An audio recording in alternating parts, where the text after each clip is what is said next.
Assalamualaikum warahmatullahi wabarakatuh. Kembali lagi di Alex Diabudi Channel. Tidak asing bagi kita jika mendengar tentang kisah Ashabul Kahfi, karena Al-Quran sendiri telah mengabadikannya secara eksklusif dan singkat dalam surah Al-Kahfi. Di sini Imam Ali bin Abi Thalib menjelaskan secara lengkap dan detail tentang kisah Ashabul Kahfi.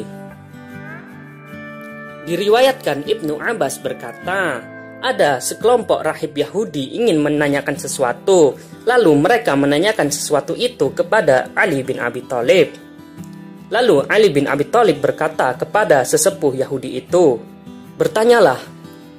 Sesepuh Yahudi itu kemudian berkata, beritahukan kepadaku tentang suatu kaum dari masa lalu yang mati selama 309 tahun. Lalu Allah menghidupkan mereka kembali. Bagaimanakah kisah mereka itu? Ketika Ali bin Abi Thalib hendak membacakan surah Al-Kahfi, Yahudi itu berkata, sudah sering kami mendengar Al-Quranmu. Jika kamu memang mengetahui mereka, beritahukan kepada kami tentang kisah mereka, nama-nama mereka, jumlah mereka, nama anjing mereka, nama gua mereka, nama raja dan nama kota mereka. Kemudian Ali bin Abi Thalib berkata, tidak ada daya dan kekuatan kecuali dengan izin Allah yang maha tinggi dan maha besar.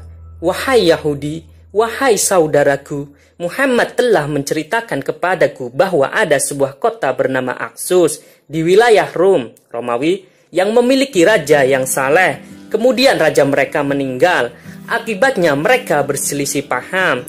Seorang raja dari raja-raja Persia bernama Dakyanus mendengar perpecahan di antara bangsa Romawi. Kemudian Raja Dakyanus menyerang mereka dan kembali bersama 100.000 orang untuk memasuki Aksus. Lalu ia menjadikan kota itu sebagai bagian dari kerajaannya dan membuat istana di dalamnya yang panjangnya 1 farsah dan lebarnya 1 farsah. Di dalam istana itu ada sebuah aula yang panjangnya 1000 cubit dan lebarnya 1000 cubit dengan marmer mengkilat. Di dalam aula itu terdapat 4000 tiang yang terbuat dari emas, terdiri dari 1000 kandil emas yang pada masing-masingnya terdapat rantai perak dan dipolesi dengan minyak yang harum. Ada 80 jendela pada dinding sebelah timur dan demikian juga pada dinding sebelah barat. Ketika matahari terbit, aula itu bercahaya dan selalu akan ada sinar matahari di aula itu kemanapun matahari bergerak. Di dalam aula itu terdapat singgasana emas yang luasnya 40 kali 80 cubit, yang kaki-kakinya terbuat dari perak yang ditaburi permata, dan yang di atasnya terdapat bantal-bantal kecil. Di sebelah kanan tahtanya ada 80 kursi emas yang dihiasi dengan permata hijau. Batarikoh duduk di sana. Di sebelah kirinya ada 80 kursi perak yang dihiasi dengan rubi merah. Harakilah duduk di sana. Lalu raja naik ke singgasananya dan meletakkan mahkotanya di kepalanya. Kemudian Yahudi itu berkata, terbuat dari apakah mahkotanya? Imam Ali bin Abi Thalib menjawab, emas berlubang-lubang dengan 7 sendi yang tiap-tiap sendinya terdapat mutiara putih yang bersinar seperti cahaya yang menerangi malam yang gelap. Dari anak-anak Harakilah ada 50 pemuda dengan kemeja kain brokat merah dan rok kain brokat hijau. Mereka memakai mahkota sementara tangan dan kaki mereka dihiasi gelang. Mereka mempunyai tongkat dan berdiri di deretan raja. Raja memilih 6 orang pemuda sebagai menteri-menterinya, dan 3 dari mereka berdiri di sebelah kanannya dan 3 lainnya di sebelah kirinya. Kemudian Yahudi itu melanjutkan perkataannya, siapakah nama-nama mereka? Kemudian Imam Ali bin Abi Thalib menjawab, nama-nama yang berada di sebelah kanannya adalah Tamlikha, Maksalamina, dan Misilina. Sementara yang berdiri di sebelah kirinya bernama Mirnus, Dirnus, dan Sadarius. Mereka berkonsultasi mengenai segala urusan raja. Setiap hari raja mengadakan sidang di pekarangan istananya bersama Batariko di sebelah kanannya dan Haraliko di sebelah kirinya. Ada 3 orang anak dari salah seorang dari mereka yang melayani dengan gelas emas yang berisi bedak wangi, dan dari yang lainnya ada gelas yang berisi penuh air mawar. Di tangan yang lainnya ada seekor burung putih berparuh merah. Setiap kali melihat burung itu, raja memanggilnya dan burung itu akan terbang sampai hinggap di piala yang berisi air mawar dan membasahi dirinya dengan itu. Lalu ia hinggap di piala yang berisi bedak wangi dan memasukkan bulu dan sayapnya ke dalamnya. Lalu raja memanggilnya lagi dan burung itu terbang serta hinggap di mahkota raja. Dan apa yang melekat pada bulu dan sayap burung itu akan jatuh ke kepala raja. Ketika raja melihat ini, ia akan senang dan berbangga diri. Kemudian raja menyatakan ketuhanan bagi dirinya dan menyeru rakyatnya kepadanya. Maka dia memberikan, menganugerahkan, dan membajui siapa saja yang mematuhinya dalam hal ini. Dia membunuh siapa saja yang tidak bersumpah setia kepadanya. Maka semua menyahutinya. Dia mengadakan pesta bagi mereka setiap tahunnya. Suatu hari pada sebuah pesta, orang-orang Batarikoh berada di sebelah kanannya dan orang-orang Harakilah berada di sebelah kirinya. Tiba-tiba Bitrik datang kepadanya dan memberitahukan kepadanya bahwa pasukan dari Persia telah menguasainya. Dia menjadi sedih karenanya sementara mahkotanya jatuh dari kepalanya.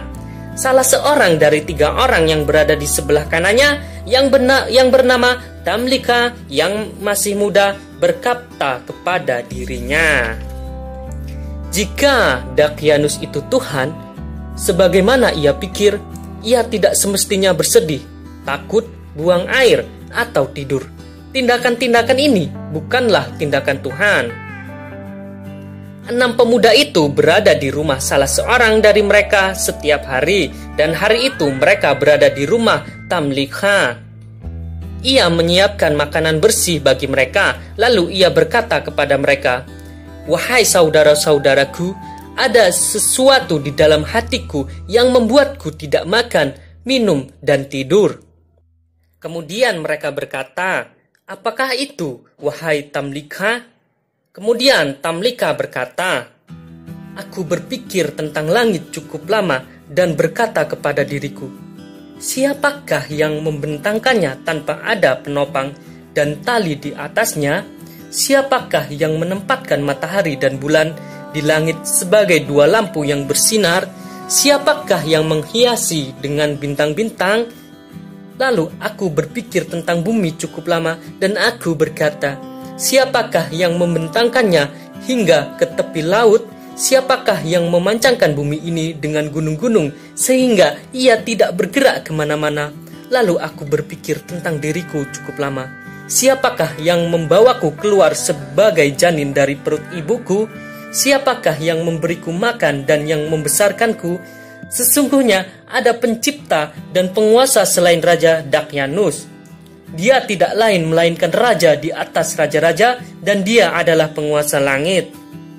Lalu kelompok itu merunduk ke kaki Tamlika, kemudian menciumnya dan berkata, "Tuhan membimbing kita dari kesesatan dengan petunjuk darimu, maka tunjukkanlah kami jalan."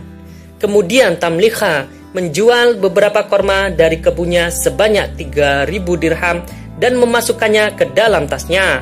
Kemudian mereka mengendarai kuda, mereka pergi keluar kota.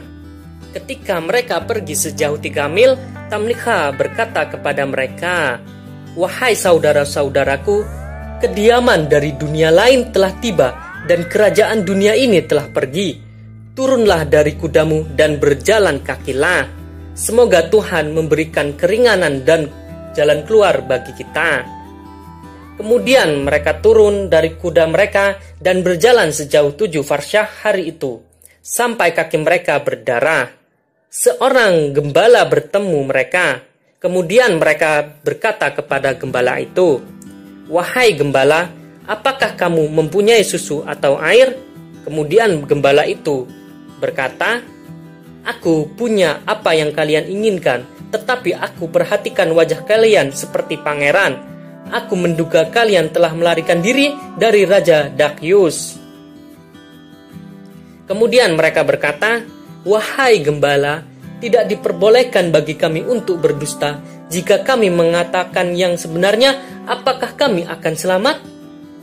Lalu mereka menceritakan kisah mereka. Gembala itu pun merunduk ke kaki mereka dan mencium kaki mereka. Kemudian berkata, wahai manusia, di dalam hatiku menyadari apa yang kalian sadari di dalam hati kalian. Berilah aku waktu untuk mengembalikan hewan ternak ini kepada pemiliknya dan aku ikut kalian. Mereka pun menunggu sang gembala. Ia mengembalikan ternak itu dan segera kembali. Akan tetapi ada seekor anjing mengikutinya. Tiba-tiba Yahudi berdiri dan berkata, wahai Ali, siapa nama anjing itu dan apa warnanya?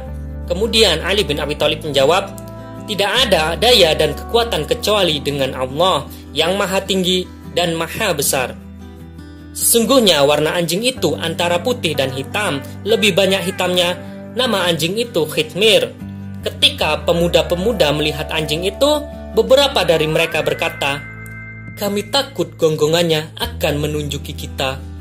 Maka mereka melemparinya dengan batu. Allah yang maha tinggi, yang maha agung dalam mengingatnya, membuat anjing itu dapat berbicara. Biarkanlah aku, sehingga aku dapat melindungi kalian dari musuh-musuh kalian. Sang gembala terus-menerus mengawal mereka hingga mereka sampai di atas gunung. Lalu ia membawa mereka turun ke sebuah gua bernama Al-Wasit. Di ambang gua ada pohon-pohon dan buah-buahan musim semi. Mereka memakan buahnya dan meminum airnya. Dan malam pun menyelimuti mereka.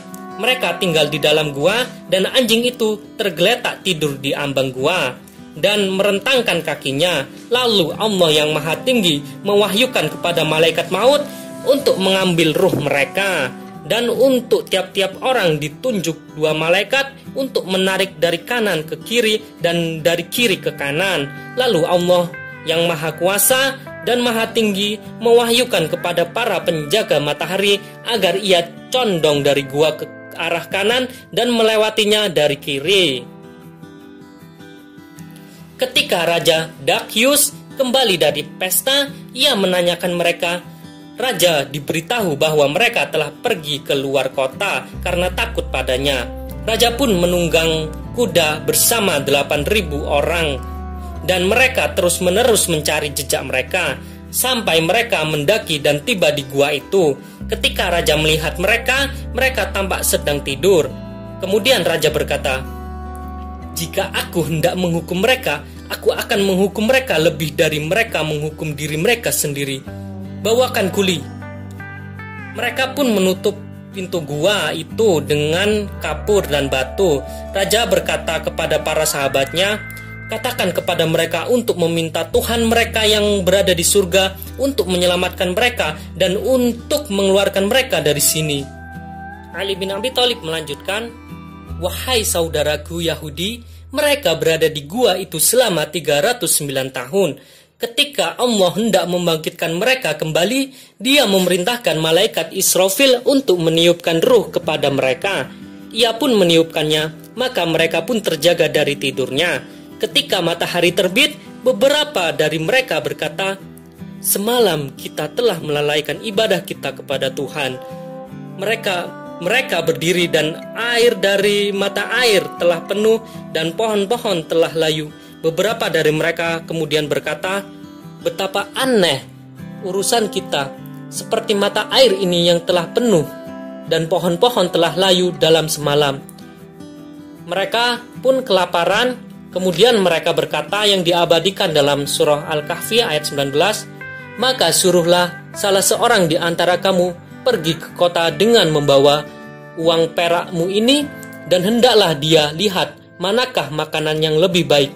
maka hendaklah dia membawa makanan itu untukmu, dan hendaklah dia berlaku lemah lembut, dan janganlah sekali-kali menceritakan halmu kepada seorang pun. Tamliha berkata, tidak seorang pun kecuali aku yang akan pergi demi kebutuhan kalian. Wahai gembala, berilah aku pakaianmu. Maka gembala itu memberikan pakaiannya kepadanya, dan ia pun pergi ke kota. Tamliha melihat tempat-tempat yang tidak ia kenal dan jalan-jalan yang tidak ia ketahui, sampai ia tiba di gerbang kota, di mana ada bendera hijau bertuliskan, La ilaha illallah, tidak ada Tuhan selain Allah, wa Isa Rasulullah, dan Isa adalah Rasulullah. Ia melihat bendera itu dan menggosok-gosok matanya dan berkata, apakah aku bermimpi? Kemudian ia memasuki kota sampai ia tiba di sebuah pasar. Ia mendatangi seorang tukang roti dan berkata, hai tukang roti, apa nama kotamu ini? Lalu tukang roti itu menjawab, Aksus. Kemudian Tamliha berkata, dan siapa nama rajamu? Kemudian tukang roti itu menjawab, Abdurrahman. Tamliha kemudian berkata, dengan uang ini berilah aku makanan. Tukang roti itu terkejut ketika melihat berat dan ukuran dirhamnya.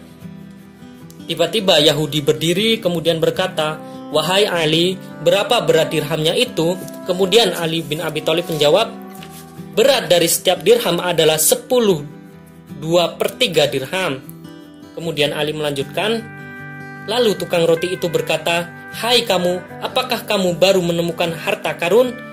Tamliha menjawab, ini uang hasil aku menjual korma 3 hari yang lalu, dan setelah itu aku meninggalkan kota ini untuk melarikan diri dari menyembah Raja Dakyus. Tukang roti menggandeng tangannya dan membawanya kepada raja. Kemudian raja bertanya kepada Tamliha, bagaimana kisah pemuda ini? Tukang roti itu menjawab, dia adalah orang yang menemukan harta karun. Kemudian raja berkata, hai pemuda, jangan takut, karena Nabi kami, Isa Al-Masih, memerintahkan kami hanya mengambil 1/5 dari harta karun yang ditemukan. Maka berilah kami 1/5 darinya dan pergilah dengan damai. Kemudian Tamliha berkata, wahai raja, perhatikanlah urusanku. Aku tidak menemukan harta karun, aku adalah penduduk dari kota ini. Kemudian raja bertanya, kamu warganya? Ia menjawab, ya. Raja bertanya lagi, apa ada seorang di sini yang mengenalmu? Ia berkata, ya. Raja bertanya lagi, siapa namamu? Lalu Tamliha menjawab, Tamliha. Raja berkata, di zaman kami tidak ada orang yang bernama seperti nama ini. Kemudian raja bertanya lagi kepada Tamliha, apakah kamu punya rumah di kota ini? Ia berkata, ya.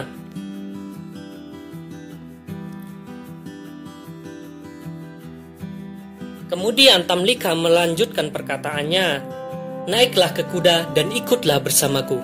Kemudian raja pun menunggang kudanya dan ikut bersama rakyatnya. Tamliha membawa mereka ke sebuah bangunan tertinggi di kota itu.